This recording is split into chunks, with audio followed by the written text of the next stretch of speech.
Can you guys hear me up north?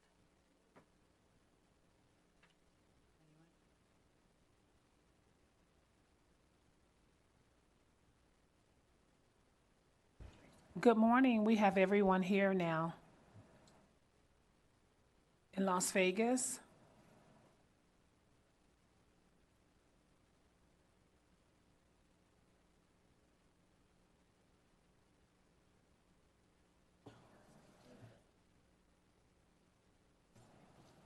Are you able to hear us up there?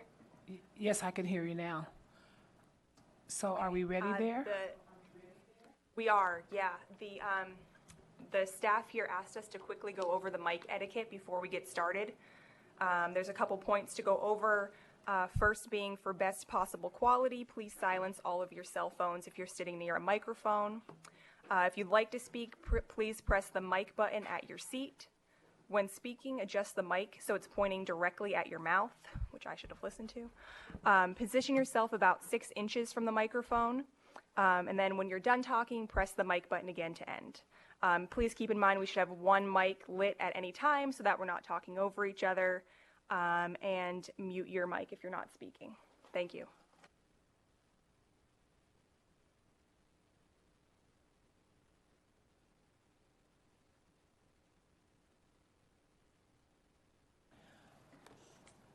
Good morning. Welcome to the Nevada Board of Cosmetology board meeting. Today is July 8th, 2019. We're going to start with a roll call, please. Kai Stanton, board member. Gwen Bramo, board member. Tia Latrell McCormick, board member. Gary Landry, executive. Victoria Negrete, board member. Gary Landry, executive director. I would like to introduce staff, please. Sarah Bradley, Senior Deputy Attorney General.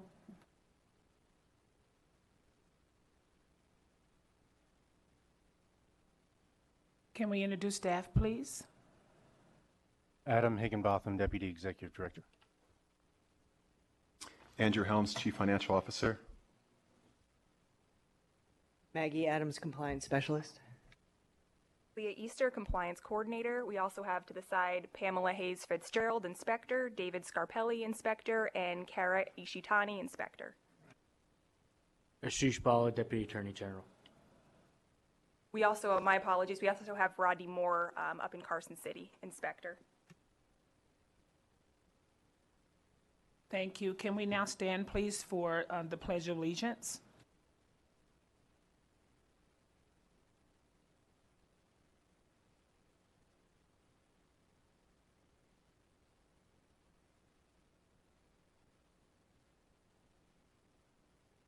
I pledge allegiance to the flag of the United States of America and to the republic for which it stands, one nation, under God, indivisible, with liberty and justice for all.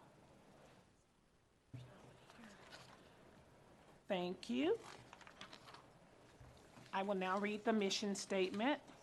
The mission of the Nevada State Board of Cosmetology is to protect the public health, safety, and welfare of those that obtain cosmetology-related services through the delivery of quality testing, licensing, inspection, and education services that focus on consumer protection.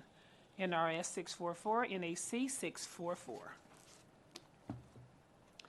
At this time, the board will entertain any comments from the general public. For any item that's not published on the agenda and is related to the Nevada Board of Cosmetology, no action can be taken on this matter unless it's on the agenda. Please limit your comments to 3 minutes or less. Do we have anyone here up north that would like to make a comment, or anyone down south?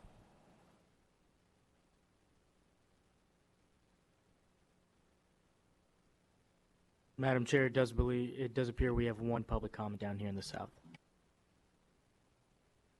Okay, can you please come forward, please?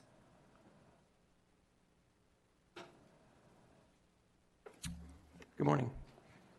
Can you state your name? Thank you for your time this morning.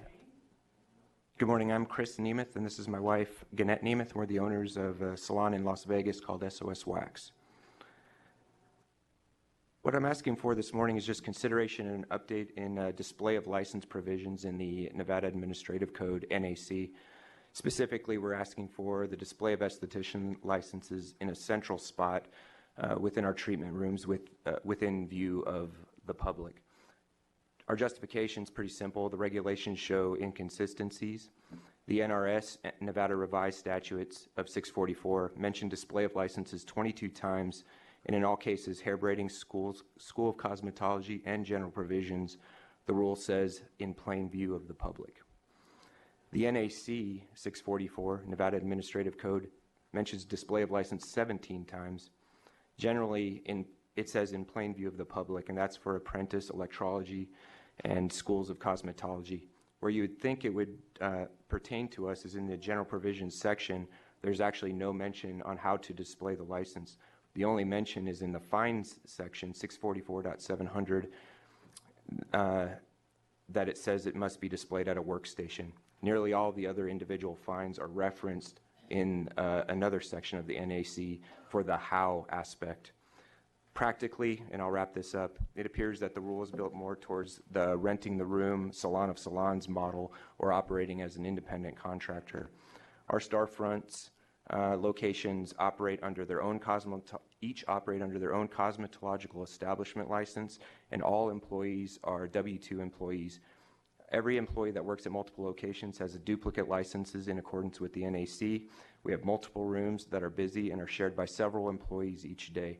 We also have rooms that are designed for a specific service, such as facials and waxing. Employees might use 3 different rooms during a busy shift. We believe that the spirit of the regulation is to make sure the client knows who is providing the service and then that person is operating with the current license. Our method of a central board at the beginning of the hallway, where literally every client sees that board going to any room, combined with embroidered name tags on their uniform, we believe meets the intent in this spirit and makes it much simpler for a larger business where employees might switch multiple rooms during a shift to abide by the rules. In short, keeping the rule as simple as I've described will allow repeated success every day and ensure the spirit of the rule is met while fostering a team environment. Ultimately, we are asking to look into the inconsistencies in the NAC on this subject and for an update to meet the intent of the rule by allowing businesses with multiple rooms and multiple employees to have a display in plain view of the public and possibly even require a name tag if you use this method. Thank you for your time this morning. Thank you for your comment. We can't make any ruling on this at this particular time, but staff is taking notes, and you can work with them to get it on the future agenda. Thank you, ma'am. You're welcome. Madam President, it's Joanna. I'm here. We have a board member that just walked in. Can you want to introduce yourself again? Joanna Tran, board member. Thank you. Present. Good to see you. At this time, the board will vote on the vote to approve the minutes from the previous meeting. Before this is the vote, is there any discussion on the items at this time?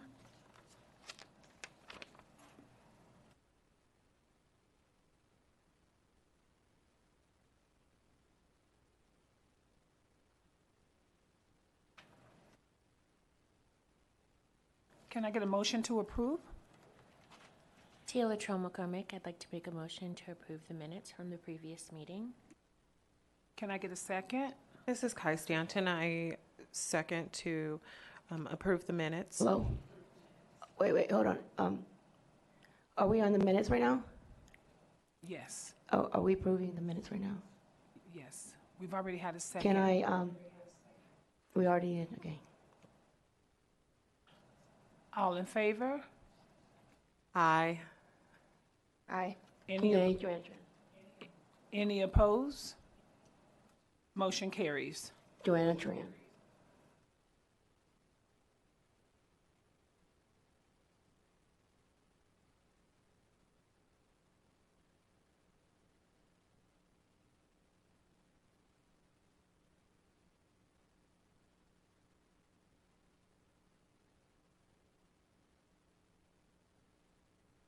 Motion carries.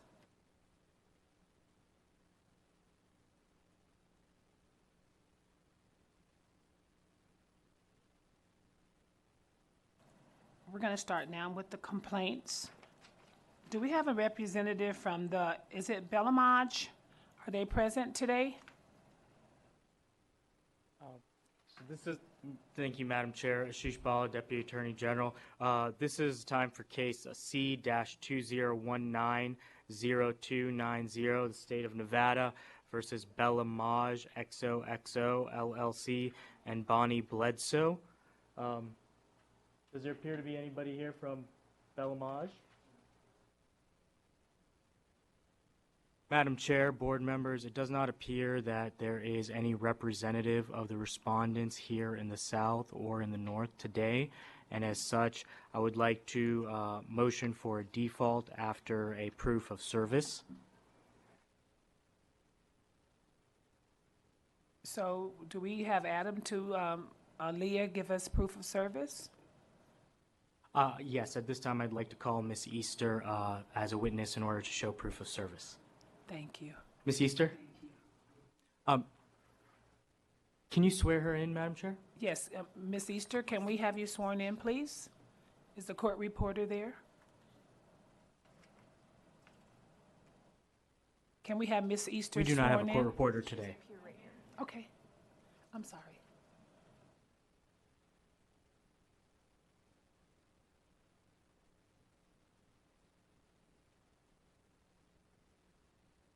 Can you swear her in, Madam Chair? Or the court reporter? She's coming. Okay, sorry, thank you. All right, I'm sorry. Can you hear me now? Yes. Okay, would you raise your right hand? Do you swear or affirm under penalty of perjury the testimony you're about to give in this case be the truth, the whole truth, and nothing but the truth? I do. Get me off of the camera.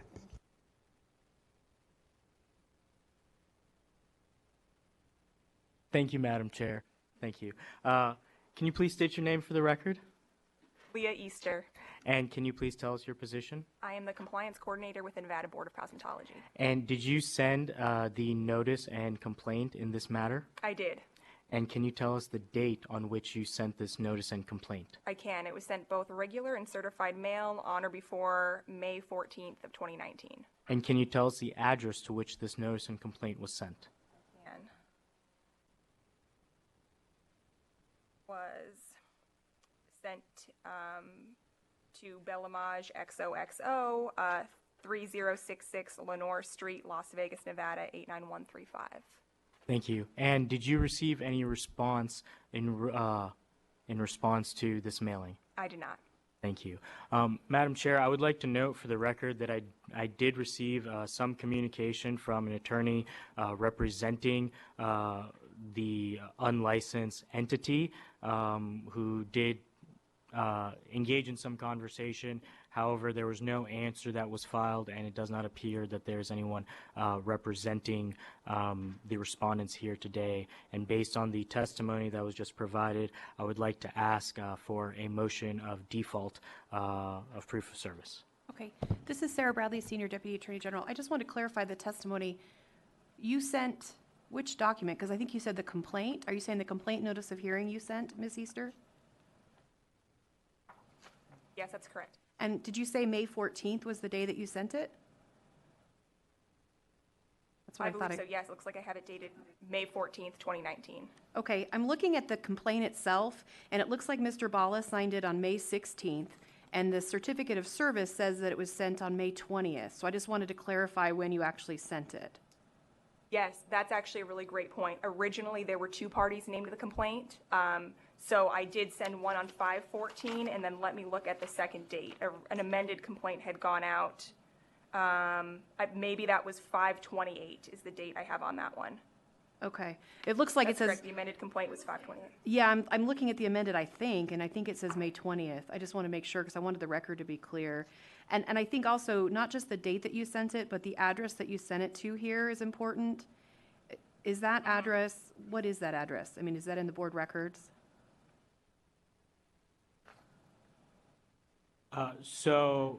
Deputy Bradley, the entity here is unlicensed. However, they were operating within a licensed entity who was the original secondary complainant on this complaint. Okay, well, I just want to make sure the record was clear because part of the proof of service is that the address it was sent to was the last legal address or somehow is in the records of the board, and I didn't hear any testimony about that. Correct. So this entity and this individual are not licensed with the board. However, they were purporting to act under the auspices of a licensee who was originally named in the original complaint. Okay, well, my question to Ms. Easter is whether or not this 3066 Lenore Street, is that the address of the establishment in the board records?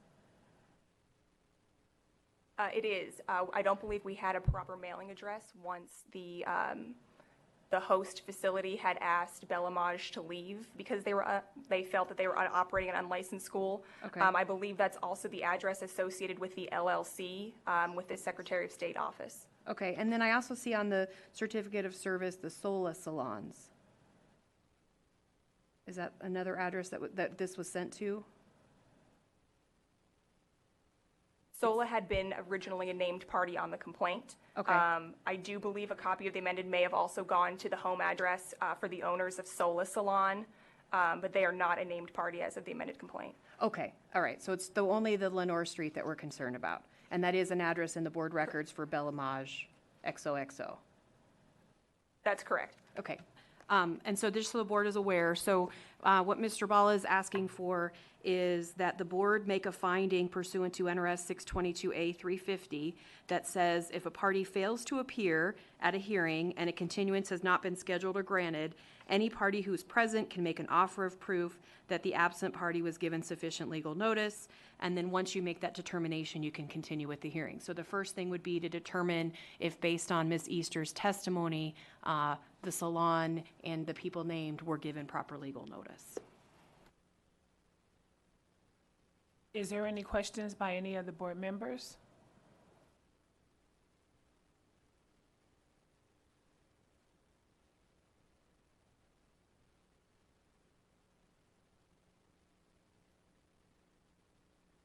I would have someone to make a motion that proper legal notice was given. This is Kai Stanton. I would like to make a motion that proper notice was given to Biolage Beauty Salon in regards to the citations. Tia Latrell McCormick, I second that. All in favor? Aye. Any opposed? Aye. Any opposed? Motion carries. Thank you, Madam Chair. Thank you, board members. At this time, I would like to go through reading the facts and violations and then ask for a board motion on the alleged facts and violations.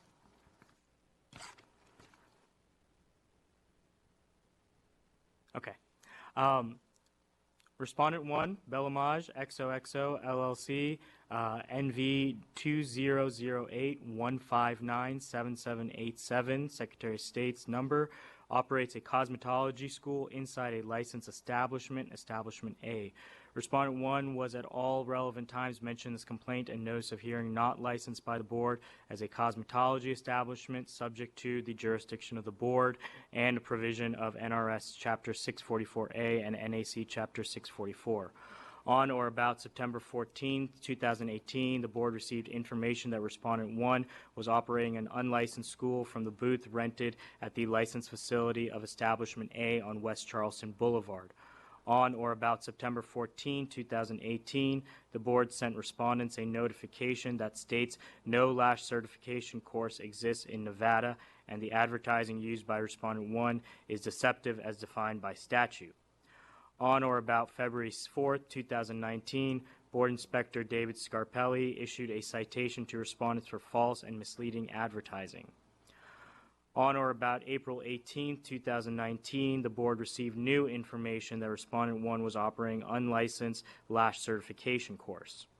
On or about April 18, 2019, Board Compliance Specialist Maggie Adams issued 5 citations to Respondent 1 as follows. A, citation number V3122413, allowing an unlicensed instructor to teach students. The first offense, $1,000. Citation number V3122414, allowing an unlicensed instructor to teach students. Second offense, $1,500. Citation number 3, V3122415, allowing unlicensed students to perform cosmetology work. Third offense is $2,000. Fourth citation, number V3122417, false or misleading advertising. Fifth citation, number V3122416, false or misleading advertising. Third offense, $500. Then on or about May 8, 2019, compliance specialist Maggie Adams filed an internal complaint. Based on the alleged facts, the complaint was brought forth with the following violations. First violation, respondents are subject to discipline before the board pursuant to NRS 644A.850, subpart 1, subpart A, for failing to comply with the requirements of NRS 644A.900, subpart 2, by permitting unlicensed individuals to perform cosmetology services in the respondent's, it should say respondent's facility. My apologies. Next, second claim for relief. Respondents are subject to discipline before the board pursuant to NRS 644A.850, subpart 1, subpart A, for failing to comply with the requirements of NAC 644.711, subpart 1, subpart C, when respondents misrepresent the qualifications of their employees to the public as properly licensed to perform cosmetology services by the board.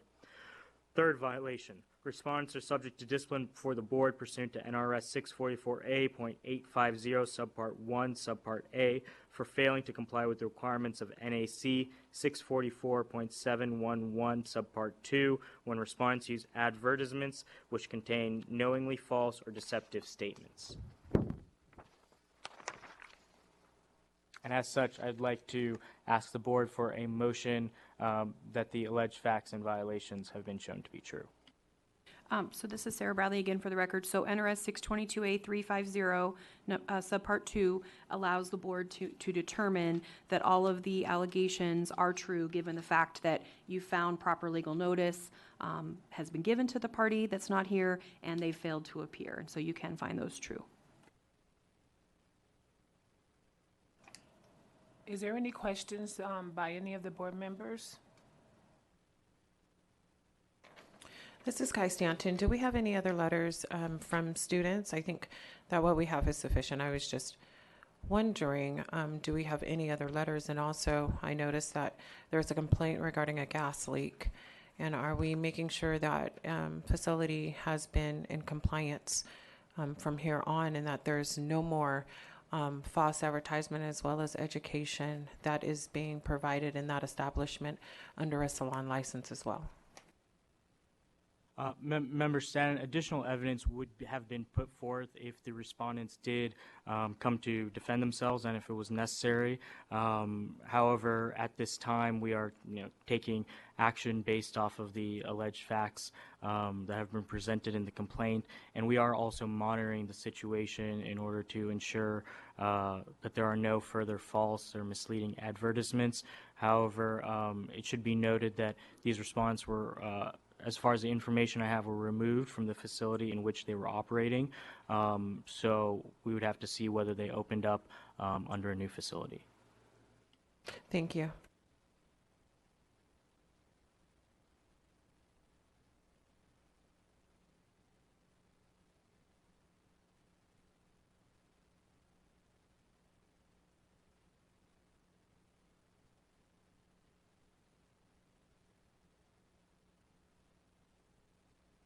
Madam Chair, if at this time we could have a motion on the facts and violations.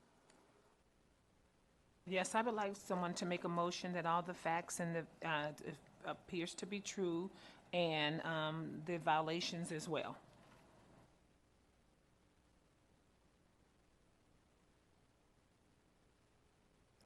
This is Kai Stanton. I'd like to make a motion that the facts and the findings are true and that the board will uphold these facts as well. Taylor McCormick, I second that. All in favor? Aye. Any opposed? Aye. Aye. Motion carries. Thank you, Madam Chair. Thank you, board members. At this time, I'd like to provide the recommended discipline on behalf of the Executive Director. The recommended discipline is as follows: that the board take action against Bella Maj, XOXO, LLC, and Bonnie Bledsoe by revoking each respondent's license to operate a cosmetology license or cosmetology school. 2, pursuant to NRS 644A.850 subpart 2, the board impose an administrative fine of $2,000 of up to for each violation of NRS 644A against all respondents for a total administrative fine of $6,000. That pursuant to NRS Chapter 622, board impose the costs of the proceeding upon the respondents, including investigative costs, attorney's fees, and otherwise impose discipline on respondents. And I would just like to clarify, since there are no licenses that were issued here, we'd actually ask for some sort of ban on an application for a period of 5 to 10 years, but within the board's discretion.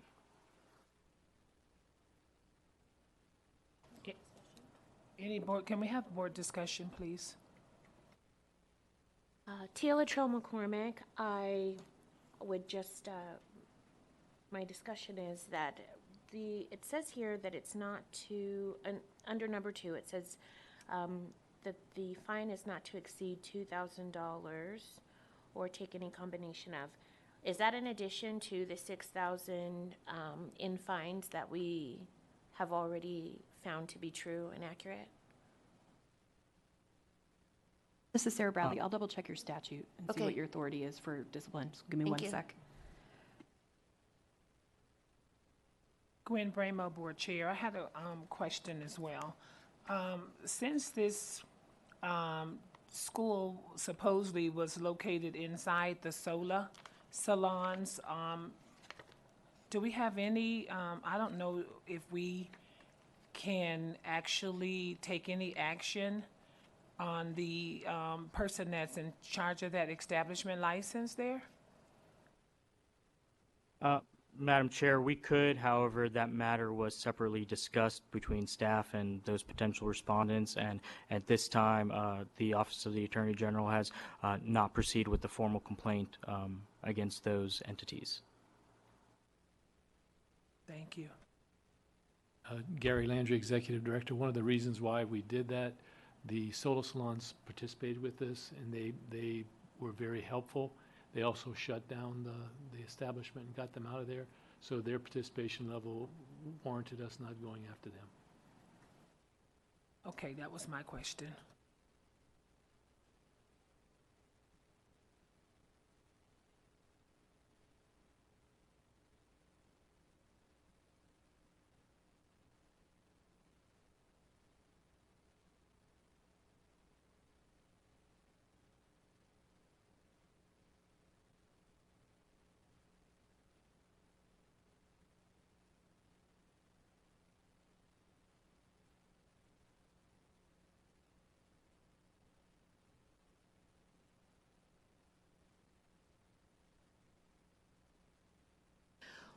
Taylor Traum McCormick. Member McCormick, Go ahead. just to point you to the statute in regards to the violation, 850 subpart 2 states that if the board determines that a violation of the section has occurred, it may, then subpart D, impose a fine not to exceed $2,000. So the $2,000 is for each violation, and here we have 3 violations, which is how we got to $6,000.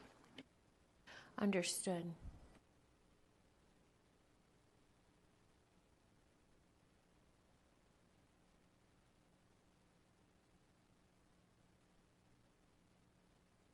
Additionally, just so the board is aware, the total costs in this matter, attorney's fees are $463.08. Mr. Bala, I think the question is if did they actually have license each individual? Or we are fining on each offense? So, no, it's each offense, and so they're jointly and severally liable together. So it's $6,000, and they are both liable for that. However, it wants to be paid between the business and the owner. This is Kai Stanton. I further have a question. So those that were actually teaching as an instructor, we did not have any type of recommendation or a fine for them separately from the actual act for the institute altogether, correct? And they were not licensed as a cosmetologist, or were they licensed at all? Member Stan, there's not been a formal complaint brought against those individuals. However, Ms. Adams, I believe, has additional information on actions taken. So the owner of the salon, this is Maggie Adams, compliance specialist. The owner of the salon did perform eyelash extensions as an instructor, and she is not licensed. We did have one who I could find first and last name of instructors, and they were told at the time of hiring that they were going to be brought in as instructors under her license, which she did not have. So they were told that what was going on was legitimate for them, even though the owner did not have any licenses. So when they questioned her, and we have text message back and forth between the instructors and the owner, where the owner assures them that it's legitimate and that they are instructors licensed under her. So we did not pursue, again, also because of their level of assistance during this investigation. Tia Latrell McCormick, thank you. Thank you, Maggie. The reason why I asked this question, I wanted to make sure that we actually sent a very clear message that unlicensed activity is just not okay. And so I'm just trying to get a final dollar amount. Once we're done with Ms. Bradley, she'll tell me the final dollar amount. But then moving forward, I would, since no licenses were issued, I think that the maximum amount of time that we can it wouldn't be revoke, but basically not allow a license to be issued is 10 years. Am I correct in that? That's if you revoke a license. So NRS 622A410 talks about revoking and letting them not reapply. I don't see anything in your statute that allows you to put a condition. It says, so I'm looking at 850, 644, 850. And this is, the number one is all for licensed people or people working after their license is expired. And the only one, so looking at one anyway, you've got essentially all licensed establishments, and then N would be any unfair, unjust practice, method, or dealing. And then number two says, here's your grounds, the things you can do. You can refuse to issue or renew a license, but you can refuse to issue, but you don't have an application before you. I mean, I think you can put this in the file that you don't want to issue the license, perhaps. That's what I'm asking. But I don't think you can actually necessarily order that today. I think that would come up only when the application is filed with the board, because your action would be refused to issue or renew, and we don't have an application. And then revoke or suspend, again, you don't have a license to do that to. Place them on probation, don't have a license, and then the fine of $2,000. And it looks like the $2,000 included in here is your unlicensed activity citations, which So you it's clearly additional. can do.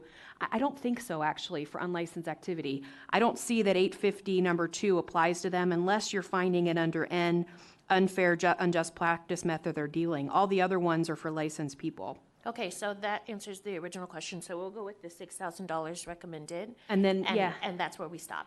I think so, and I think you can just basically, on the record, tell the board staff, we don't want to see an application from this person, and if Okay. they do, they must come before the board before they can be approved, or something like that, because I just don't think you can decide it until you have it before you. Got it? Gwen This- Bramo, I'm sorry. go right ahead. This is Kai Stanton. I just want to be careful about making sure, for the very point that was given, that we're not basically finding those that were assisting with the knowledge and the understanding that there was a license prior to. So when we go ahead and we are finding, I just want to make sure that the citation was supported and given to the right entities to make sure this doesn't happen again moving forward. Gwen Bramo, I have a question for Executive Director Landry, because I know that there's no such license as a lash certification school. So how would we actually handle this situation moving forward? Moving forward, it'll be handled just the way it is today. There is no LASH certification license, so anyone found who's received a LASH certification training or LASH certification licensing, LASH certification anything would be unlicensed activity. It's not licensed.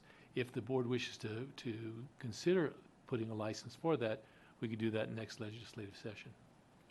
And this is Sarah Bradley for the record. So the board's jurisdiction over unlicensed activity is not maybe as complete as it would be for a licensee, but I would also note for the board that you do have injunctive authority. It's not easy, it's not fun, but if somebody is ignoring citations from the board and not stopping their unlicensed activity, the board can file a civil action in district court and basically get a court order that says you can't do this. And then if they continue, they're violating a court order, they could eventually go to jail for it that way. Again, it's a kind of a complicated process. I've done it for other clients. And so I do mention that. It's frustrating sometimes with unlicensed activity because we can't really control them in the same way. But that is another, if they continue to ignore the board, you could pursue that in the future should the board want to. Okay, Gwen Bramo, my last question, well, maybe comment too. I think what we probably should be looking at is that if this particular licensee continues this activity, maybe the next time there could be some type of disciplinary action taken on that person's license. Taylor McCormick, to add to what you're saying, I do just want to get quick clarification from anyone who can offer it. But as I read it, it says, if the board determines, we're still in that the violation of this section has occurred, Section C says, place the licensee or holder of a certificate of registration. Would that include a business license, which we did use? No? No, but you could report this discipline to the business licensing folks, and I know a lot of times they're interested in working together with you and taking action. So you can definitely report it to them, but there's a separate process like for the city of Las Vegas and the county of Clark and all of that. Thanks. Joanna Tran, comment, please. If they're not here, aren't we supposed to move on and have a default or something? Because, I mean, I don't know why we're wasting so much time on this. Can we just, because they didn't show up? Normally, we usually have a default on it, right?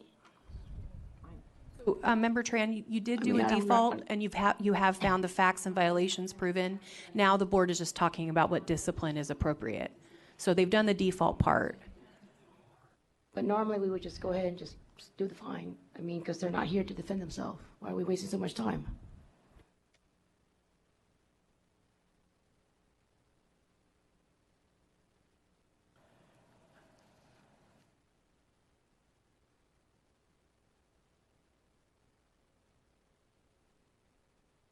Can we make a motion? Just 1 second, Ms. Tran.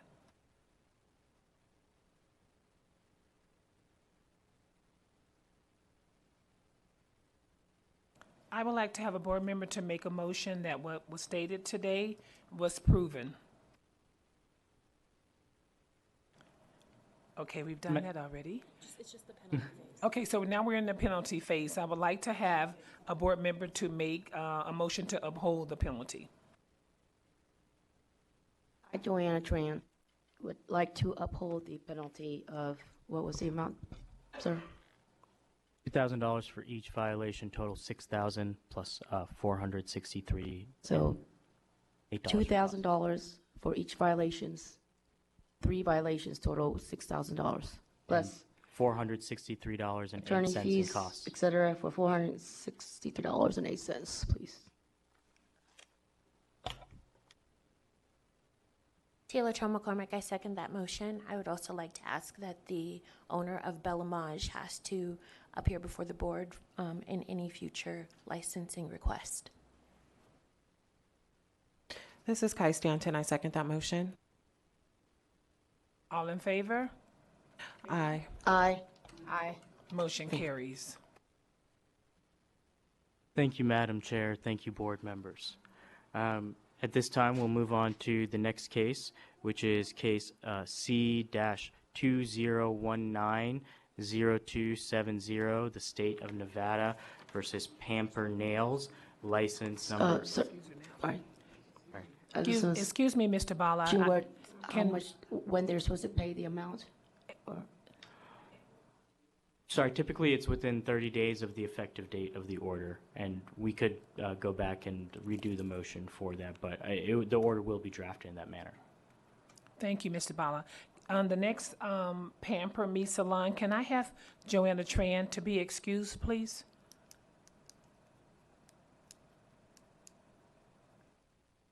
Joanne Tran, want to recant from this case. Thank you, Member Tran. Can it?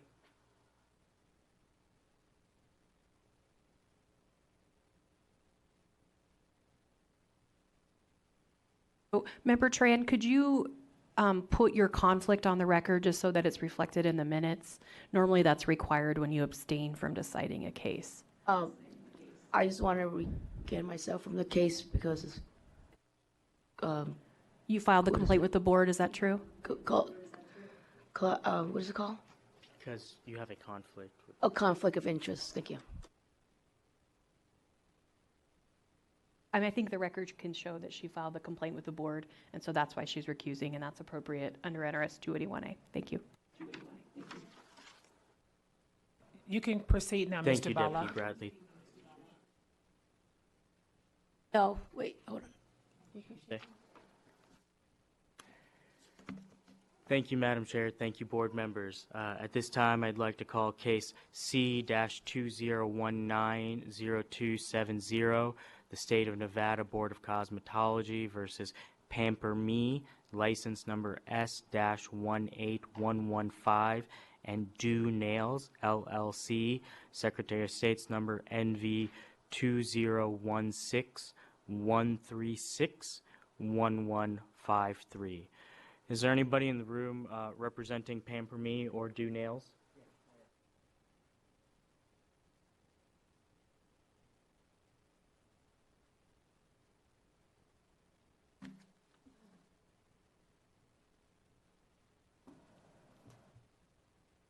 Can I have them sworn in, please, first? Sorry, yeah, can you just press the mic and then speak, Can- make your questions to the I'll do chair? it if you want. Can I have a translator, please? Can I call my friend translator? If you have a translator here, you can ask somebody to be here. Yes. Is the translator there translator present? Yes. Yes. No, in the downstairs. Yeah. Do we Can I have a call him? translator in the audience for you? No. Sorry? Yeah, we can take, if we can maybe take these out of order so the respondent you can get your translator and come back up, we'll do the case next. Okay. Okay. Okay. My Thank you. apologies, Madam Chair. That's fine. At this time, I'd like to move on to case number C-2019-0358, State of Nevada Board of Cosmetology versus my apologies. 2019-0279, the State Board of Cosmetology versus TL Nails, license number S-18395, and Tran Nok Quinn Nguyen, NV 2017-1096-043. Is there anybody representing TL Nails? Yes, or, they're here. They're here up Tran- north, Mr. Bala. Tran Nguyen? They're here up north. Perfect. You can Thank you, have a Madam Chair. seat and we'll have you sworn in, please.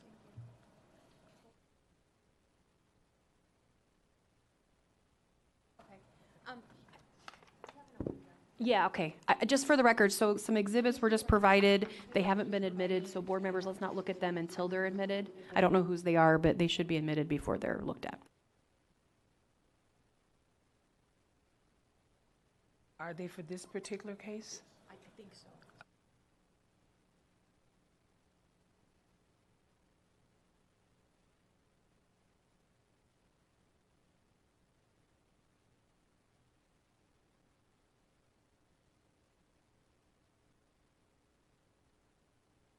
Okay, are you ready for me to swear them in?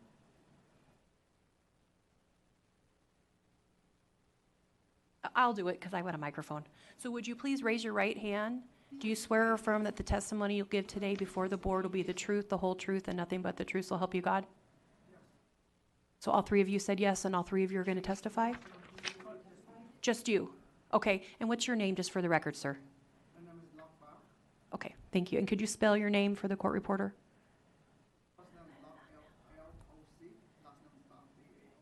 Perfect, thank you.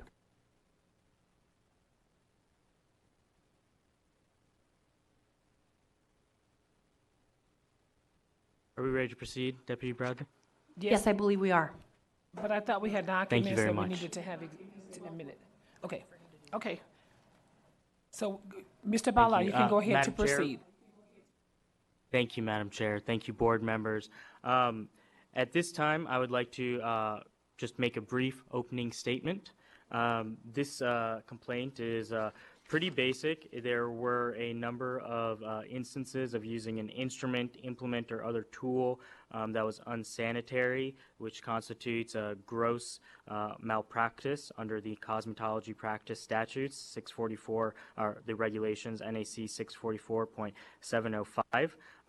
As such, the state of Nevada, through both the admittance of documents and the authentication of that documents by testimony, would like to put forth the factual allegations in the complaint.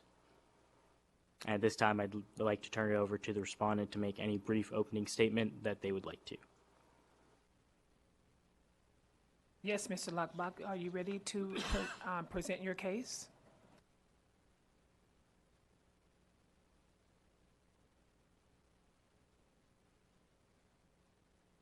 Excuse me, can you turn your microphone on, please? I'm sorry, this is my first mistake, and I promise that I will not do it again. And I'm willing to pay for the court fee, for the citation fee.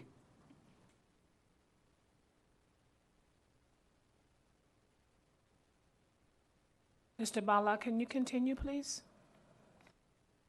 Thank you, Madam Chair. Thank you, board members. At this time, I would like to motion to have the exhibits, including with your packet, admitted into the record. These documents were also provided and available to the respondent beforehand. So if there's no objection, I'd like to have them admitted this time. Yes, they may be admitted at this time. For the record, Mr. Bao, Thank you. have you seen those documents before? Yes, I did see it. Okay, and so you don't have an objection to them being admitted? No. Thank you. Thank you, Madam Chair. Excuse me, Mr. Bala, can we now admit the documents? I've accepted them. Yeah, to be you've admitted them. And so that means, I think all board members, you have a copy of some, these, I don't know if these are the same. Those are photos in the packet. And then I've got Exhibit A through some other things. Are those also your request to be admitted, Mr. Bala? Yes, they're all part of the exhibit package. Okay, and so Mr. Bao, and I'm sorry, There are there's three photo. exhibits. Thank you. There's A, B, and C, and I think that you've seen all of them. Do you want to see my copy to make sure? Yes, please. Okay.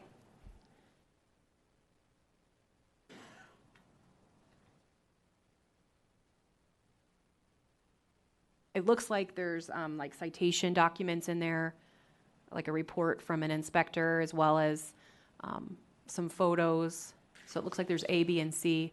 As long as you've seen those before and you're okay with the board looking at them. Yes. Thank you. Thank you. At this time, I'd like to call Ms. Leah Easter to authenticate these documents and testify to the facts.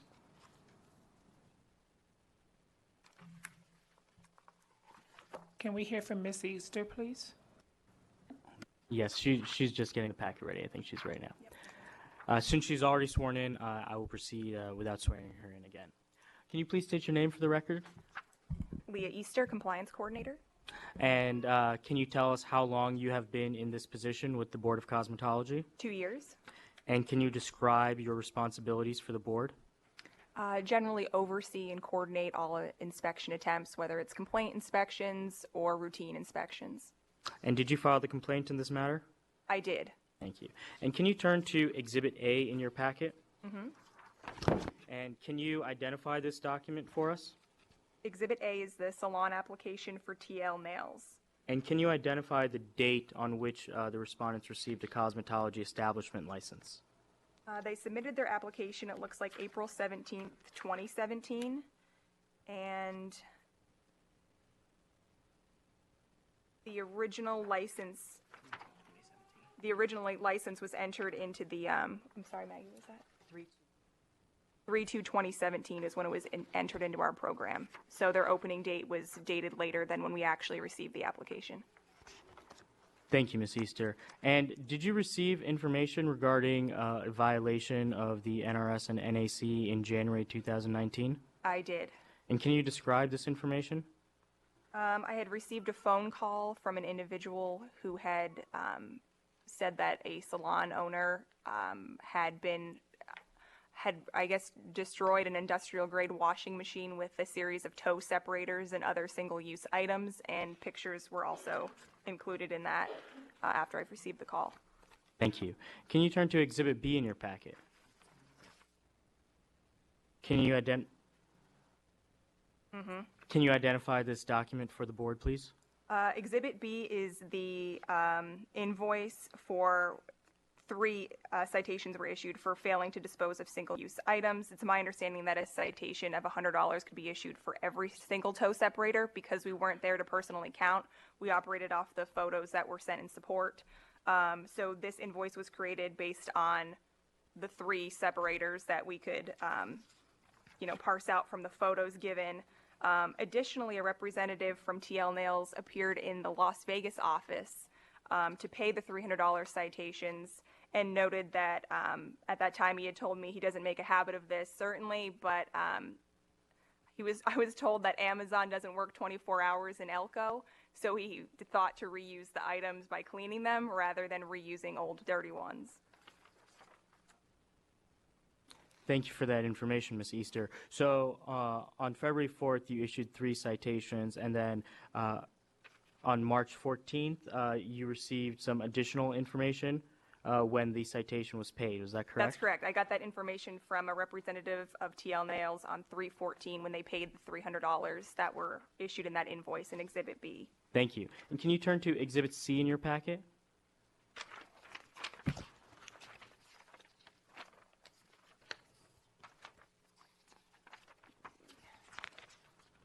You have an Exhibit C, right? I think we tap out at Exhibit B. Oh, okay. And can you tell me the date on which you filed a complaint in this matter? The date in which I filed it, I'm not certain. I know that it was sent out on, try to find the exact date that I had mailed everything out to him.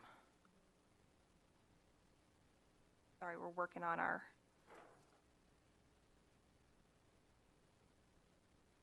I feel that it was around May of 2019, but I'll double check. That's sufficient. Thank you very much. At this time, I would like to rest my case. Thank you, Mr. Bala, Ms. Easter. Ms. Bradley, I believe your mic's on. It's not. Do we have any board members, any discussion on this at this time?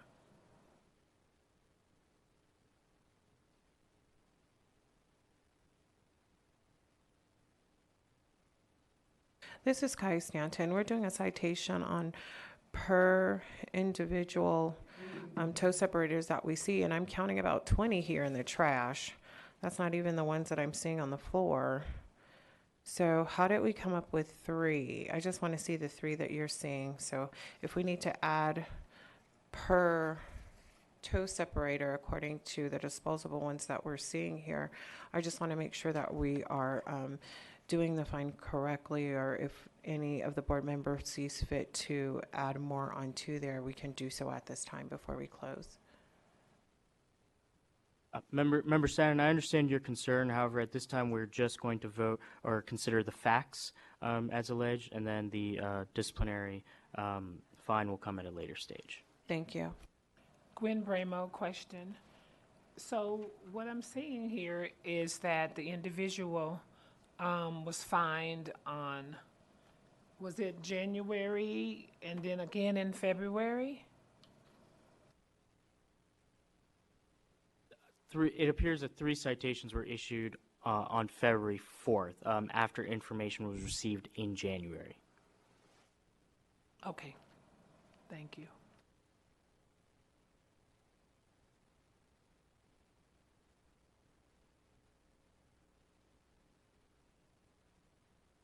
So can I get a board member to make a motion to Madam President, at this time, it is basically the respondent's time to maybe ask questions of Ms. Easter, or if he does not have questions, as the state has rested its case, to put forth any defense he may have, and if it is simply an admission, then the board may continue, but I did want to make sure we at least give him an opportunity to say anything else he may have. Okay, do you have any other questions or comments for us? No, I do not have it. If I have to pay extra fine, you guys tell me, you guys gonna send me a fine in the mail, or I have to pay it right now?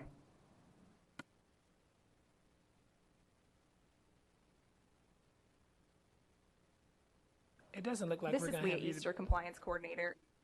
If the board has a board order stemming from this, we mail everything certified regular mail. He would be alerted that he had any type of citation or board order from us. Thank you. Gwen Bramo, board member, we're not looking to give an additional fine. I think what we need to do now, board members, I would like to get a motion to uphold the penalties that was imposed. Victoria Negretti, I motion to hold it. This is Kai Stanton. I second that motion. All in favor? Aye. Any opposed? Motion carries. Thank you. Thank you, board member. I apologize. We're not actually finished yet, because that was just we need a motion on the facts, and then we need to go to the violations and make a motion on the violations as well, and then discipline. Okay, so we're not quite Sorry, done yet. at this point, we just had a deliberation on the facts, so the motion would just be to uphold the facts as proven, and then we'd need 2 more motions, one on the violations and then one on the discipline. So can I have a motion now? We've already made the motion and it carried on the facts, and now we need to make a motion on the penalties. Right? Sorry, on the violations first. On the and then violations discipline. first. Can I get a motion to uphold the violation? Tia Latrell McCormick, I'd like to make a motion to uphold the violations. Can I get a second? Joanna Tran, second that. All in favor? Aye. Aye. Any opposed? Aye. Motion carries. So, Thank you very much. Thank you, Madam President. Thank you, board members. At this time, I would like to briefly provide the discipline that is recommended in this matter.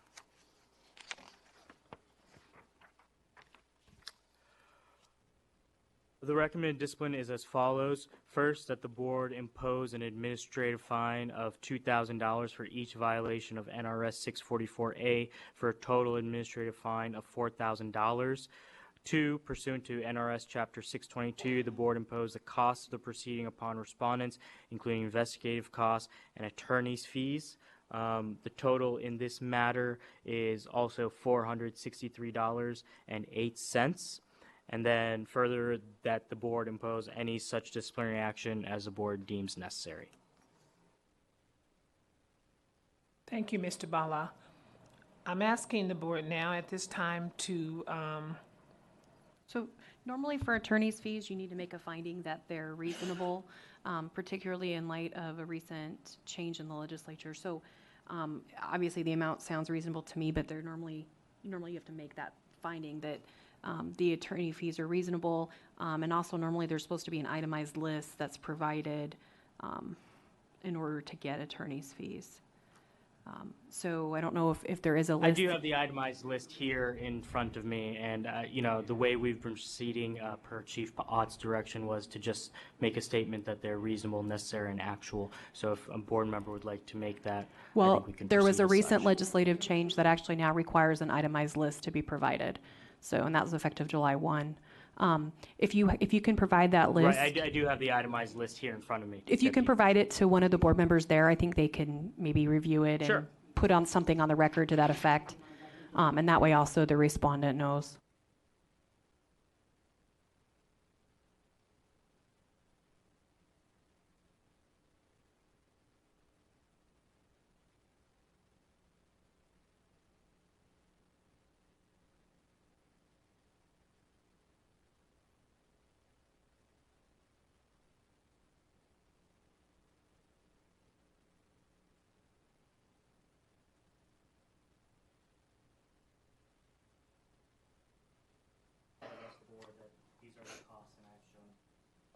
Oh, yeah, I have reviewed this, so it is exactly as it comes out to $463.08.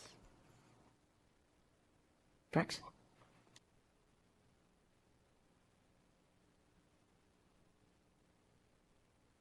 No, Joanna Tran, board member, please, can you review that again and tell us how many hours that was for?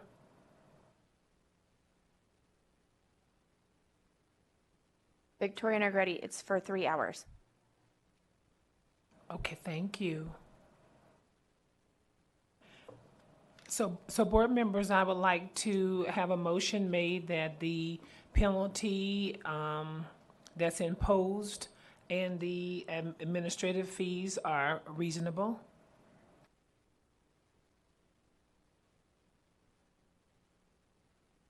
Taylor And Trump. Madam President, board members, if you could also include in the motion to impose the recommended discipline an effective date within which the costs are due, so maybe 30 days or 60 days.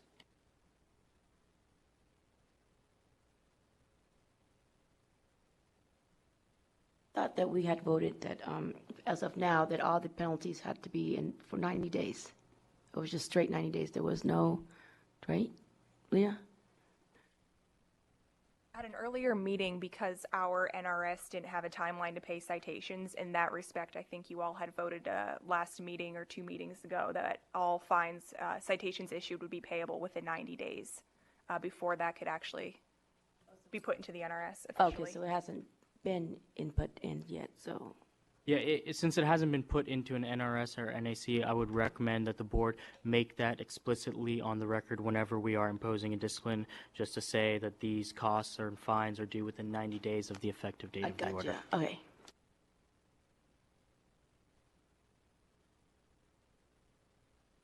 Taylor Trump McCormick, I'd like to make a motion to uphold the fees associated with this violation in its entirety as recommended. I believe it's $4,463.08, which includes state's fees, and that it be payable within 90 days. Can I get a second, please? This is Kai Stanton. Victoria Negretti, I second that motion. All in favor? Aye. Any opposed? Aye. Motion carries.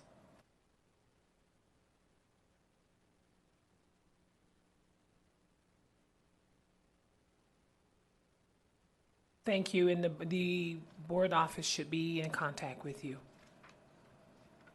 Thank you. And finally, I had 90 days to pay over $4,000 in fine. Yes, All right. Thank you so much. thank you.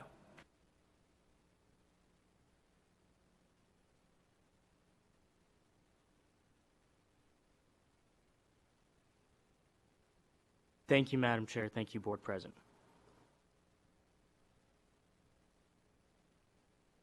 So we have the Perfect. next, Thank you. the next complainant, is it me, Patton? Is Ms. Patton present today? Madam Chair, if we could just go back to the previous case, Pamper Me, the respondent's translator is here now. Okay, thank you. So we're going to go back to... Thank you, Madam Chair. Okay, we're going to go back to number 2, which is Pamper Me Salon, license S18115. Can the respondent come up front, please, with this translator and have them sworn in?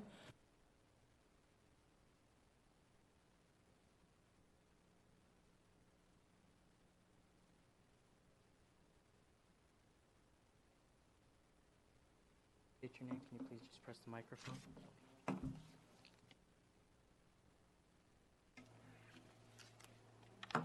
State your name. So my name is Andy Doe. Sir, can you... My name is Kong Win. Would you please raise your right hand? This is to the interpreter first. Do you swear or affirm that you'll provide the best interpretation, both from English? What's the language that the respondent speaks? Vietnamese, ma'am. Okay, so from Vietnamese to English to English Vietnamese. and English back to Vietnamese when the board has questions or things of him, to the best of your ability? I do, ma'am. Thank you. And then to the respondent, do you swear or affirm that the testimony you'll provide before the board today will be the truth, the whole truth, and nothing but the truth, so help you God? Will you translate that to him, and then he can say yes? Thank you. Yes, I do.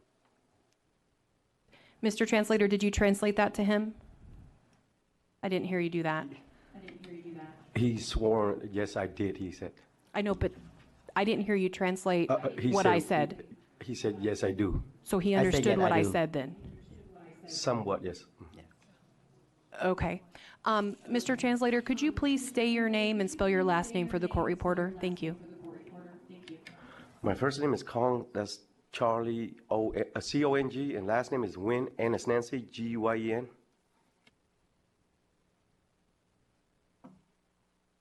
Thank you. Mr. Bala, you can present your case now. Thank you, Madam Chair. Thank you, board members. I'd just like to make a brief opening statement in this matter.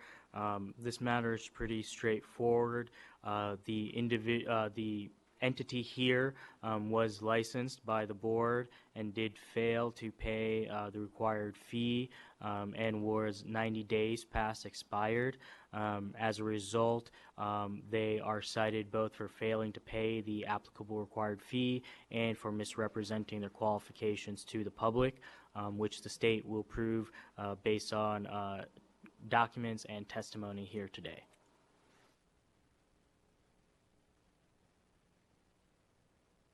It's time for the respondent. Would like to speak?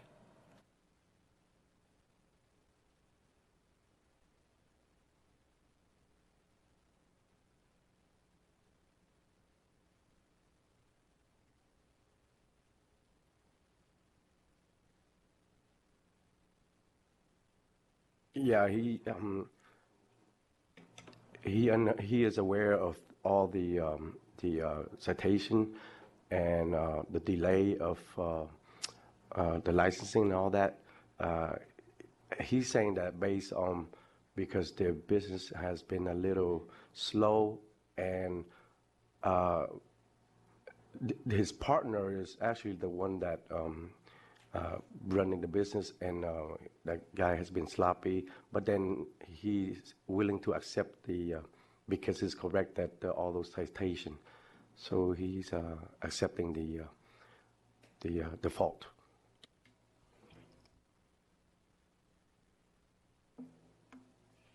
Mr. Bala? Thank you, Madam Chair. Thank you, board members. At this time, I would like to just ask that the documents that were provided with the notice and complaint be admitted into the record, if there are no objection from the respondents.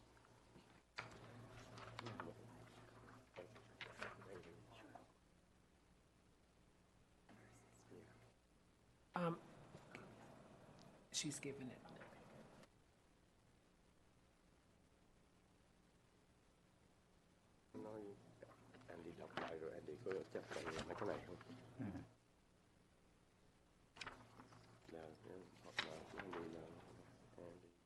Yeah, yeah. Can we allow those, the exhibited respondent to be omitted? Sorry, you have to say objection or no objection. Yes. Yes.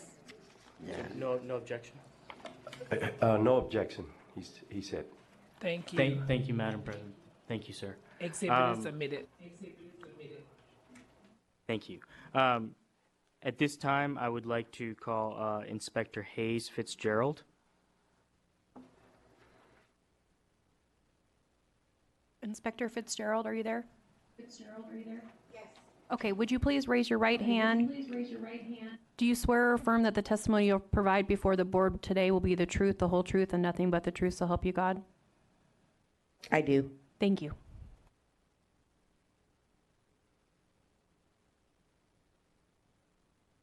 Thank you. Can you please state your name for the record?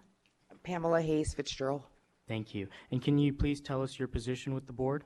and field inspector, And how long have you been an inspector with the board? 14 years in November. And can you please briefly describe your responsibilities in this position? Do compliance, licensing, complaints, investigations, whatever I'm called to do. Thank you. And did you conduct an inspection of this salon on February 8, 2019? I sure did. And can you please describe what you saw upon your inspection? Well, the complaint that I received was it was unlicensed activity, and it was not a cosmetologist in charge, and the complaint stated that they were using skin cutting equipment. As I entered the door, Cindy is her name. She's like, "Hi, Pam. Did Joanna send you?" I'm like, I don't know. Because at the time I didn't know who sent me, and I still didn't know till recently. I'm like, no, I'm here to see if you have unlicensed activity, and I need to see who's your cosmetologist in charge, and I'm just going to do an inspection. So in the time that I did the inspection, I noticed the license had expired, so that was an automatic citation. I walked around, and I did find, I think it was maybe one, the bags they put inside the pedicure chairs. But it wasn't being used, so I told him he couldn't put those out until the actual customers came in. As I walked around the whole place, everything was in compliance, and the cosmetologist in charge was there. They did have somebody who did do hair. I can't say her name. That's okay. Did you provide a citation on this day for $1,500? Because it was her second offense of unlicensed activity. Thank you. And did you also provide an additional notification regarding their renewal status? Yes. And what was that citation for? For an expired salon license. And what was the amount of that citation? It was $200. Thank you very much. I think at this time that is all the... Yes, I think at this time that's all the questions I have for the inspector.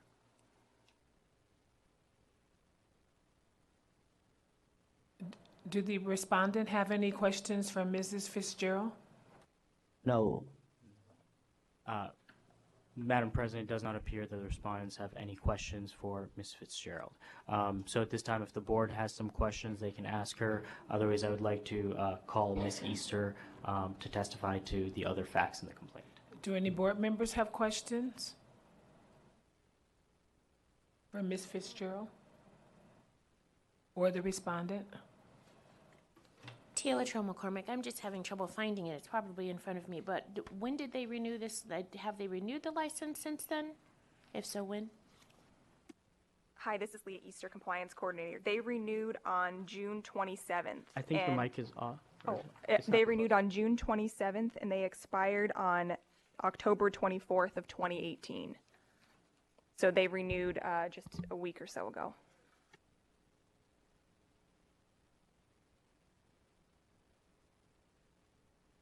Leah, I have a question. Gwen Bramo.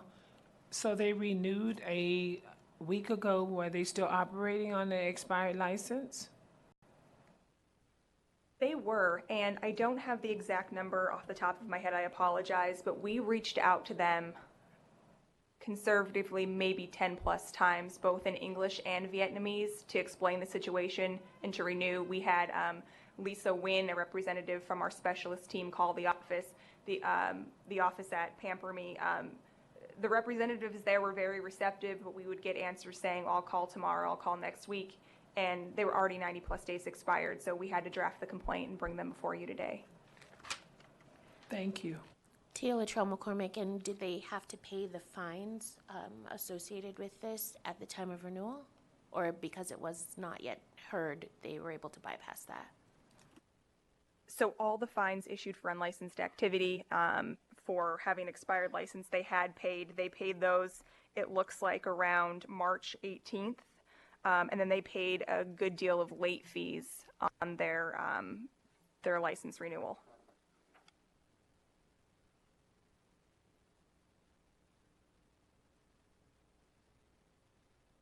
So did they renew the license in March, or did they renew the license a week ago? They renewed the license on June 27th.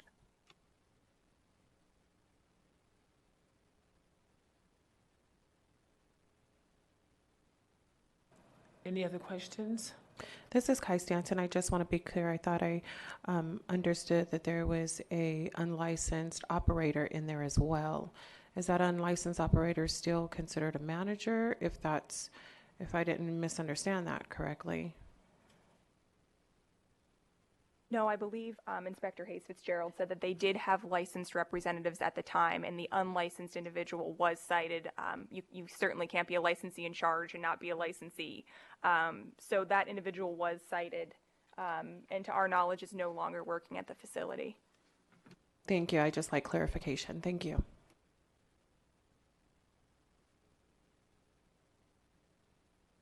Okay, Mr. Bala, do we proceed?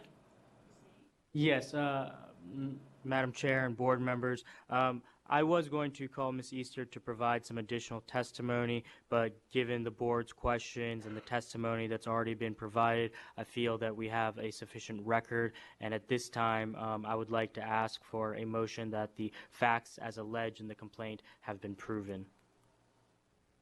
I would like to have a motion that the facts alleged had been proven. Tia Latrell McCormick, I'd like to make a motion that the facts alleged have been proven. This is Kai Stanton. I'd like to second that motion. All in favor? Aye. Aye. Any opposed? Motion carries. Thank you, Madam Chair. Thank you, board members. If I could just have one quick second.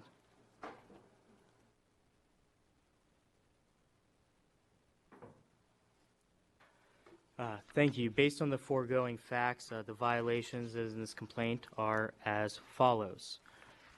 First violation, respondents are subject to discipline before the board pursuant to NRS 644A.850 subpart 1 subpart A for failing to comply with the requirements of NRS 644A.610 subpart 2 by failing to pay the applicable required fee for renewal of the cosmetology establishment license within 90 days after the date of expiration of the license.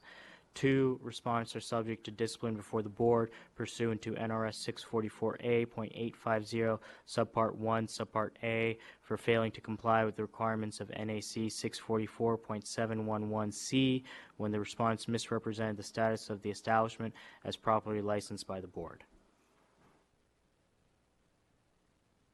And at this time, if I could have a motion that the violations have been shown to be proven, that would be great. Thank you. Can I get a motion?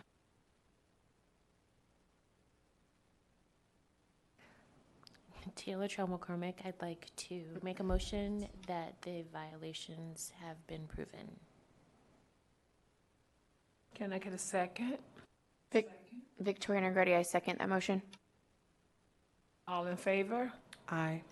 Any opposed? Aye. Motion carries. Thank you, Madam President. Thank you, board members. At this time, I'd like to provide the recommended discipline. The recommended discipline is as follows: that the board impose an administrative fine of $2,000 for each violation of NRS 644A for a total fine of $4,000. 2, that pursuant to Chapter 622, the board impose the cost of the proceeding upon respondents, including investigative costs and attorney's fees. The total in this case to be $308.72, 2 hours, a list of which I will now provide to the board members down here.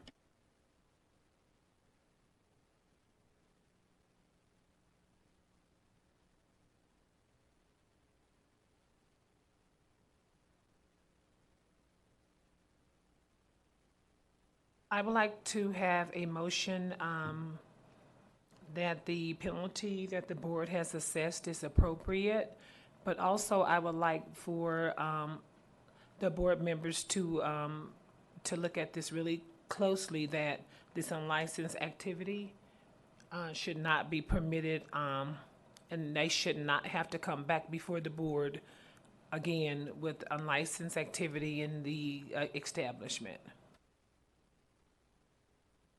Taylor Trail McCormick, clarification to uphold the fees and that they need to come before the board with unlicensed activity as opposed to just getting a citation in the future? Just immediately go before the board?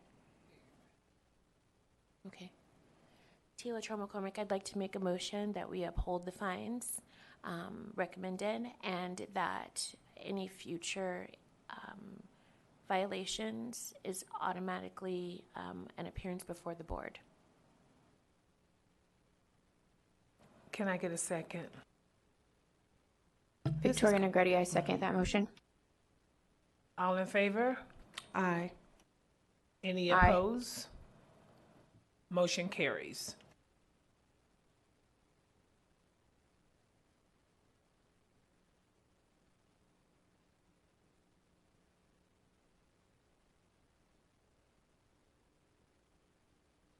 Thank you, board. Thank you. Thank you. Can we take a 15-minute break at this time? Thank you.